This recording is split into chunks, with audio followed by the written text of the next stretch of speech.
Hello audio role role. അപ്പോൾ practice ഇങ്ങനെ നടന്നുകൊണ്ടിരിക്കുകയാണ്. നമസ്കാരം. ഇന്നലെ തൊട്ട് 2 ദിവസമായി തുടങ്ങിയിട്ടല്ലേ? 3 ദിവസമായല്ലേ? 28-ാം തീയതി തുടങ്ങിയതാണ്. ആരൊക്കെയാണ് ആർട്ടിസ്റ്റുകൾ നമ്മുടെ ഈ ഗ്രൂപ്പിൽ? ഈ ഗ്രൂപ്പിൽ ആർട്ടിസ്റ്റ് ചാക്കോച്ചനുണ്ട്, ദിലീപേട്ടനുണ്ട്, നിഖിലുണ്ട്, പിന്നെ മമ്മൂക്കയുടെ എൻട്രി ഉണ്ട്, പിന്നെ കുറച്ച് ആർട്ടിസ്റ്റുകളുണ്ട്, സ്വാസിക, മാളവിക, അങ്ങനെ കുറേ ആർട്ടിസ്റ്റുകളുണ്ട്. എല്ലാവരും ഉണ്ടല്ലോ? ഉണ്ട്, ഓൾമോസ്റ്റ് എല്ലാവരും ഉണ്ട്. അല്ലേ? എത്ര ഡാൻസ്? 4 ഡാൻസുള്ളത്. 4 ഡാൻസാണുള്ളത് അല്ലേ? അതെ. ഇപ്പോൾ കുറേ ആയി അല്ലേ? നമ്മൾ ഇടയ്ക്കിടയ്ക്ക് ഇങ്ങനെ കണ്ടുപോവാണ്. കുറേ ആയി ഫീൽഡിൽ. ഈ ഒരു ഷോ ചെയ്യുമ്പോൾ ഉള്ളൊരു വൈബ് എന്ന് വെച്ചാൽ നമുക്ക് താരസംഘടനയും അതോടൊപ്പം തന്നെ നിർമ്മാതാക്കളും കൈകോർത്തുള്ളൊരു ഖത്തർ ഷോയാണ്. എനർജി അതാണ് ഏറ്റവും, എല്ലാവരും ഭയങ്കര ഒരു ഹാപ്പിനെസ്, അല്ലെങ്കിൽ നമ്മളെ അവരുടെ ഒരു വൈബ് നമുക്ക് കിട്ടുന്നുണ്ട്. ഒരു സപ്പോർട്ട്, ഭയങ്കരമായിട്ട് സപ്പോർട്ടുണ്ട്. എല്ലാവരും ഉണ്ടല്ലോ പിന്നെ അത്, എല്ലാവരും കാണാൻ വരും. ഇത് കൂട്ടമായിട്ടുള്ളൊരു പ്രോസസ്സാണ്. എൻ്റെ പാട്ടുകൾ നമ്മളെല്ലാം സെലക്ട് ചെയ്ത് ആർക്ക് ഏതൊക്കെ വേണം, എങ്ങനത്തെ വന്നാൽ ആ സ്റ്റേജിൽ നന്നായിരിക്കുക, അതൊക്കെ നമ്മളൊന്ന് പ്ലാൻ ചെയ്ത് അതിന് മാക്സിമം പൊലിപ്പിച്ച് നമ്മൾ ഉണ്ടാക്കിയിട്ടുണ്ട്. ഇപ്പോൾ കുറേ സിനിമകളായി, കുറേ ഷോകളായി. നമുക്ക് ഈ ഷോ ചെയ്തതിൽ ഏറ്റവും റിസ്കി ഷോ തോന്നിക്കണേ?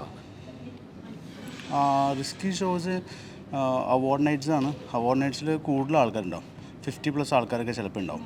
ഇതിലത്രയില്ല. സാധാരണ ഓരോ അവാർഡ്സിന് ചാനൽസിൻ്റെ അവാർഡ്സ് ചെയ്യുമ്പോഴേക്കും, അല്ലെങ്കിൽ ഐഫ അവാർഡ്സൊക്കെ ചെയ്യുമ്പോഴേക്കും ആൾക്കാർ കൂടുതലായിരിക്കും. അപ്പോൾ 4 ബാച്ചസ് ഉണ്ടാവും. Main batch, A batch, B batch, 3, അങ്ങനെ പല ബാച്ച് ഉണ്ടാവും. പിന്നെ പ്രോപ്പർട്ടിക്ക് ഒരു ബാച്ച്, അങ്ങനെ ഭയങ്കര കളർഫുള്ളായിട്ടായിരിക്കും ചെയ്യുന്നത്. അതാണ് അറ്റൻമെൻറ്റ്സിൻ്റെ ഒക്കെ ആയിരിക്കും പെർഫോമൻസ് വരുന്നത്. സ്റ്റേജ് പ്രോഗ്രാംസ് ചെയ്യുമ്പോൾ അങ്ങനെ ആയിരിക്കും. സിനിമ ചെയ്യുമ്പോഴേക്കും വെച്ചാൽ സിനിമയിൽ ഇപ്പോൾ ഞാനിപ്പോൾ ലേറ്റസ്റ്റ് ചെയ്തത് പ്രേമലൂല, അതാണ് ഗംഭീരമാണല്ലോ. അപ്പോൾ അതിൻ്റെ അത് ആ ഒരു കണ്ടൻറ് ഉണ്ടാവും, അതിനെ പിക്ചറൈസ് ചെയ്യാനും കൂടുതൽ സ്റ്റെപ്സിനുപരി അതെങ്ങനെ ആ മൂവ്മെൻറ്റ്സ് എങ്ങനെ ആൾക്കാർക്കിലേക്ക് എത്തിക്കുക എന്നുള്ളതാണ്. അപ്പോൾ അതിനകത്തൊരു ഫൺ ഫാക്ടർ ഉണ്ട്, അത് എത്തിക്കുക എന്നുള്ളതാണ് മെയിൻ സംഭവം. മൂവ്മെൻറ്റ്സ് എല്ലാവർക്കും ചെയ്യാൻ പറ്റും, പക്ഷേ ഇത് ഇച്ചിരി ബുദ്ധിമുട്ടാണ്. ആ കറക്റ്റായിട്ട് ആ ഷൂട്ട് ചെയ്ത് കൊടുക്കുക എന്നുള്ളത് ഇച്ചിരി പ്രോസസ്സുകൾ. പിന്നെ അതിന് മുന്നേ ചെയ്ത് നീലവിളിച്ചു ഇതുപോലെ തന്നെ അവർ തമ്മിലുള്ളൊരു ലവാണ് ഇത് കൺവേ ചെയ്യേണ്ടത്. അപ്പോൾ അത് ആ പ്രോസസ്സ് ഇവരെ പറഞ്ഞ് മനസ്സിലാക്കി. ഇപ്പോൾ ആർട്ടിസ്റ്റിനോട് പറയണം, സ്റ്റെപ്സ് മാത്രമല്ല ഇതിൽ കൺവേ ചെയ്യേണ്ട കാര്യങ്ങളുണ്ട്. ഓരോ മൂവ്മെൻറ്റ്സിലും നമ്മൾ പ്രാക്ടീസ് ചെയ്യുമ്പോൾ ഓരോ വരിക്കും എന്ത് എക്സ്പ്രഷൻ വേണമെന്ന് നമ്മൾ ഫിക്സ് ചെയ്യുകയൊക്കെ ചെയ്തതാണ്. അതൊക്കെയാണ്. അപ്പോൾ ഒരു പ്രീ റിഹേഴ്സൽ ചെയ്യുന്നുണ്ട്. ഇപ്പോൾ ഇങ്ങനത്തെ ഇപ്പം അതിനുള്ള ഒരു സമയവും സൗകര്യവും കിട്ടുന്നുണ്ട്. നേരത്തെ വെച്ചാൽ നമ്മൾ നേരെ സെറ്റിൽ പോയിട്ടാണല്ലോ, ലൊക്കേഷനിലാണല്ലോ അത് ചെയ്യുന്നത്. ഇപ്പം അങ്ങനെ ഒരു സന്ദർഭം കിട്ടുന്നുണ്ട്, അത് കുറച്ച് നല്ലതാണ്. അപ്പോൾ നമുക്കൊന്ന് ഇവരൊക്കെ ഇതൊക്കെ ഒന്ന് പഠിപ്പിച്ച്, മിക്കപ്പോഴും ഈ നോൺ ഡാൻസേഴ്സിനെ കിട്ടും. ചില ആർട്ടിസ്റ്റ് അത്ര പെർഫോമൻസ് ആയിരിക്കില്ല, അത് ചെയ്യും. അപ്പോൾ അതിന് അവരൊന്നൊരു കോൺഫിഡൻസ് ഒക്കെ കൊടുത്ത് ഡാൻസൊക്കെ പഠിപ്പിച്ച് കഴിയുമ്പോൾ പിന്നെ അവരെ തകർക്കും. പിന്നെ നമ്മൾ അവരെ കൂടെ നിന്ന് കൊടുത്താൽ മതി, അവരൊരു അറ്റ്മോസ്ഫിയർ ക്രിയേറ്റ് ചെയ്ത് കൊടുത്താൽ. ലൊക്കേഷനിൽ ചിലപ്പോൾ അത് പറ്റുന്നതല്ല, പെട്ടെന്ന് അവർ വന്നു കഴിയുമ്പോഴേക്കും ചില സമയത്ത് പറ്റും, ചില സമയത്ത് SOS ആയിരിക്കുന്നത്. അപ്പം 7-ാം തീയതി നമ്മൾ തകർക്കണം. എല്ലാ ആർട്ടിസ്റ്റും നമ്മൾ കൂടി ഉണ്ടല്ലോ, അതെല്ലാവരും കിട്ടണല്ലേ. ഇതിന് മുന്നേ ഞാൻ ചെയ്തത് പ്രൊഡ്യൂസേഴ്സ് അസോസിയേഷൻ തന്നെ 2013. അതെ, അതാണ് ചെയ്തത്. അതിൻ്റെ ഡിജിറ്റൽ സാറ്റലൈറ്റ് റേറ്റ് നമ്മളായിരുന്നു അന്ന് കൊടുത്തത്. അടിപൊളി. ഈ തവണ നമ്മൾ തന്നെ. അപ്പോൾ അന്ന് കൊടുത്ത സെയിം തന്നെ അതിലും ഇരട്ടി നമ്മൾ ഈ പ്രാവശ്യം കൊടുക്കും.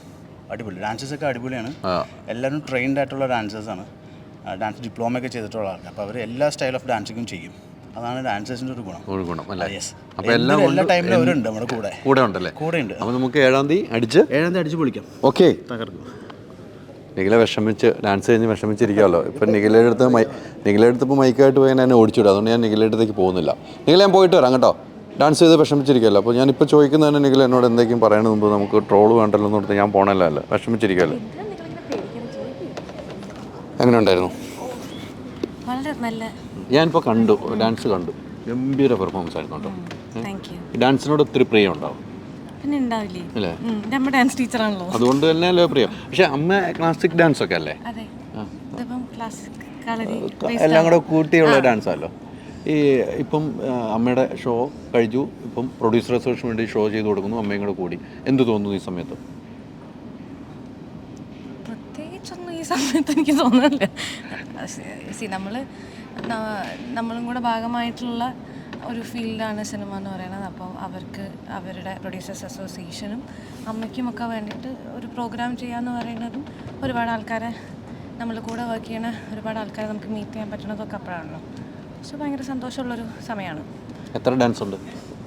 2 ആണെന്ന് വിചാരിക്കുന്നു. ഇതുവരെ 2 ഉള്ളൂ. ഞാൻ നോക്കുമ്പോൾ താഴെ പ്രാക്ടീസ്, മോള് പ്രാക്ടീസ്, പ്രസന്ന മാഷിൻ്റെ അടുത്ത് പ്രാക്ടീസ്, അതുകൊണ്ട് ഇവിടെ ശ്രീധൻ്റെ അടുത്ത് വന്ന് പ്രാക്ടീസ്. എന്തായാലും പോകണു, പിന്നെ കളിക്കാലോ അങ്ങനെ. ആ ഒരു എനർജി ആട്ടോ എനിക്ക് ഇഷ്ടപ്പെട്ട. സിനിമകളൊക്കെ ഇപ്പോൾ ഏതാ ചെയ്തു വെച്ചിരിക്കുന്നത്? സിനിമകൾ ഇപ്പം ഗുരുവായൂർ അമ്പലനടയിൽ കഴിഞ്ഞു, ഗെറ്റ് സെറ്റ് ബേബി കഴിഞ്ഞു, കഥ ഇന്ന് വരെ കഴിഞ്ഞിട്ടുണ്ട്.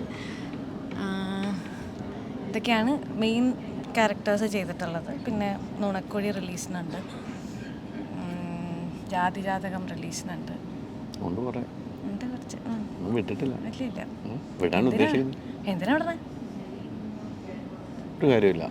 നമ്മളിങ്ങനെ നിങ്ങളിപ്പം പ്രൊഡ്യൂസേഴ്സ് അസോസിയേഷൻ്റെ കണ്ടന്റ് എടുക്കുന്നു, തിയേറ്ററിൽ പോയി തിയേറ്ററിൻ്റെ കണ്ടന്റ് എടുക്കുന്നു, മൂവിയുടെ പ്രൊമോഷൻ വന്ന് അതും എടുക്കുന്നു. നിങ്ങളൊന്നും വിടണില്ലല്ലോ. അതുപോലെ തന്നെ അല്ല, നമ്മൾ ഇത് ഇപ്പം നമ്മളാണ് ഇതിൻ്റെ ഡിജിറ്റൽ റൈറ്റ്സ് ഒക്കെ ഉള്ളത്.